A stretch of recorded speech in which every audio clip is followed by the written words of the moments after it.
السلام علیکم پیارے دوستو، آج کے ہم وظیفہ کی طرف چلتے ہیں جو کہ ہے ہر قسم کے جادو کا اثر ختم کرنے کا آسان طاقتور عمل ہے۔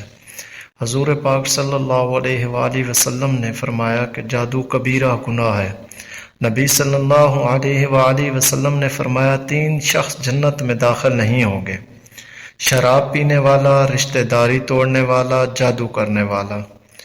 جادو سے بچاؤ کے لیے احتیاطی تدابیر دین اسلام نے اس جادو اور جادوگروں سے بچنے کا ایک بہترین حل دیا ہے۔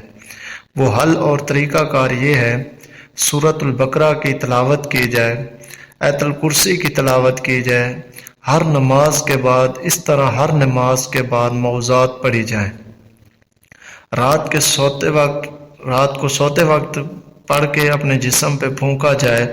فضائل کچھ یوں ہیں: ہر صبح اور شام کو ایک بار آپ نے یہ ذکر کرنا ہے: لا الہ الا اللہ وحدہ لا شریک لہ لہ الملک ولہ الحمد یحیی ویمیت وہو علی کل شیء قدیر۔